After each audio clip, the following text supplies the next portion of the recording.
Hello everybody, Jet here, and welcome to another Let's Talk Troy Total War. Today, as you could probably guess from the screen, we are going to be talking about Paris, Prince of Troy. His faction is Troy of Paris, so he's got his own faction, and his class is Epic Archer.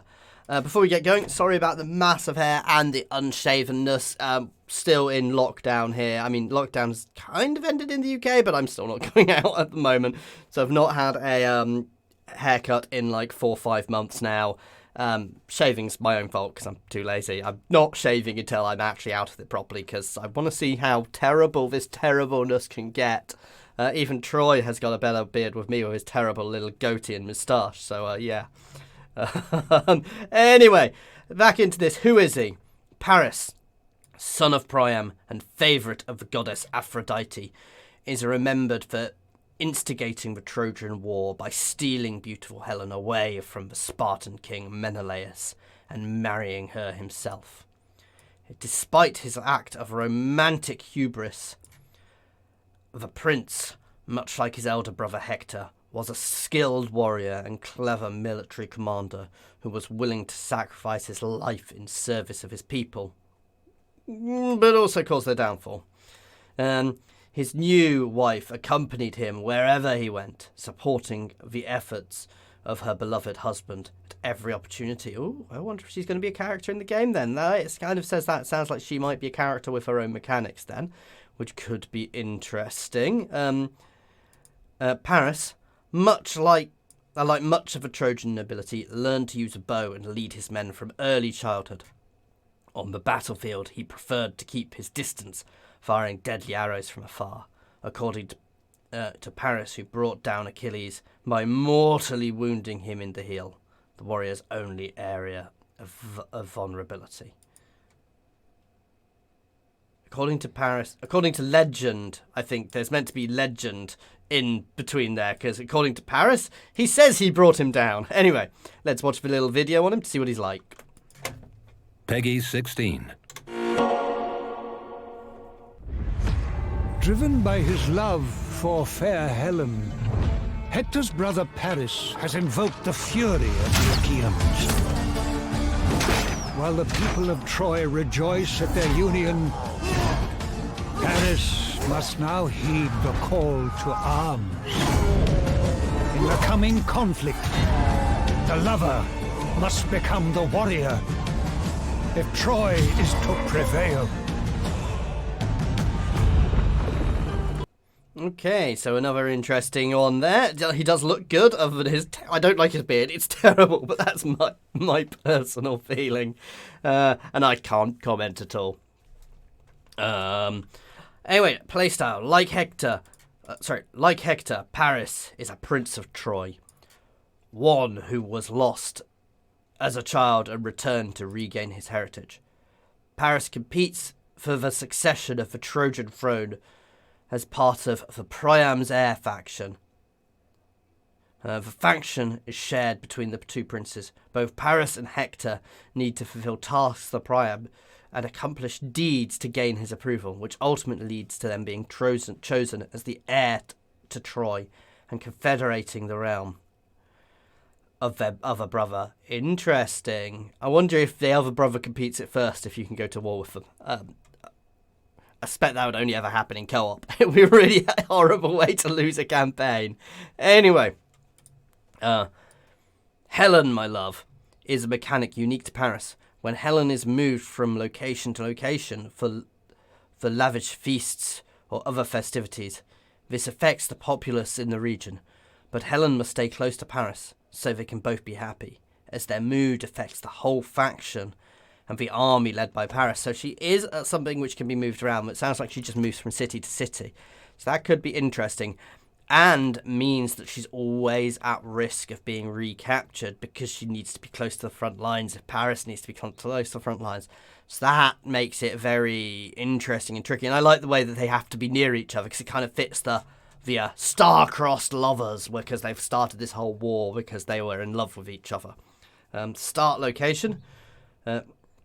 Paris, the prodigal son of King Priam, has just returned from the kingdom of Sparta, bringing Helen the wife of King Menelaus, as his own god-given wife. The prince rules over the Troad from a well-built citadel where beautiful Helen can stare out over the endless sea. So here, I don't actually know where this is. I'm assuming it's somewhere. Oh, it's... you can say that. Is that the connection between two continents there? I'm not sure, no, because these islands shouldn't be here then. I don't know where this is. I'm kind of wondering if that was the Bosphorus there. Not... Yeah, the Bosphorus then, but anyway. Anyway, so we rule over Troy, where beautiful Helen can stare out over the endless sea, while in the east Hector guards Troy and the north kin from potential allies who hold sway. Chief among them is Aeneas, who holds the Hellespont. Oh, yeah, so this isn't the Hellespont, which is what it was called. The god-touched prince Troilus, who protects the coast.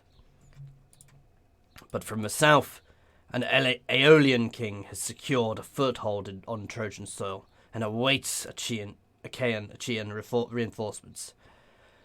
This dangerous invader ravages the land from his base in Lesbos and must be dealt with first, before the storm of Achaean vengeance reaches the gates of Troy.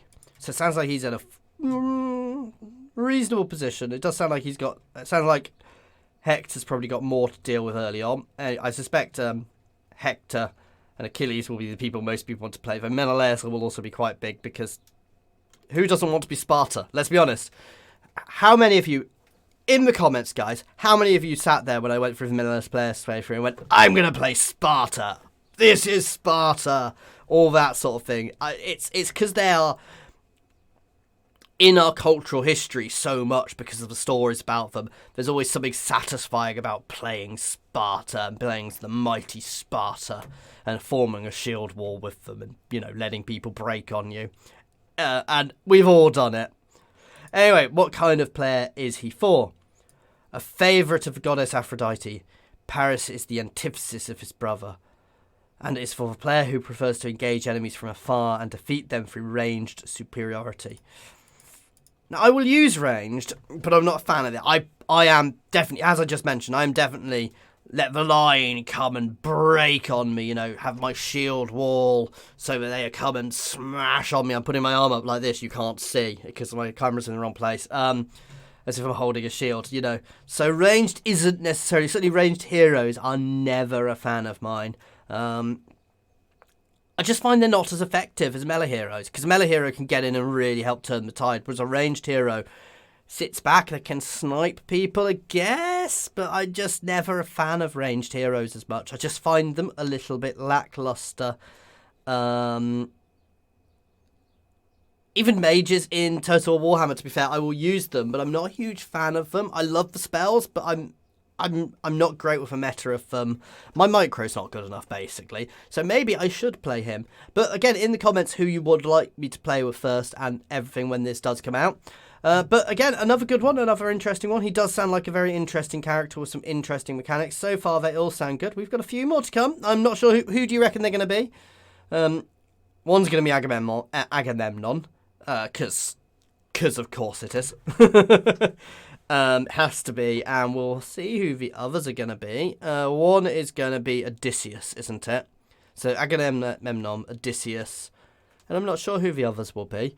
But we'll have to wait and see. And Odysseus could be a very fun faction. Anyway, as always, thank you for watching, guys. I do hope you have enjoyed this. If you are new to my channel and you have enjoyed this, please like and subscribe for more similar content.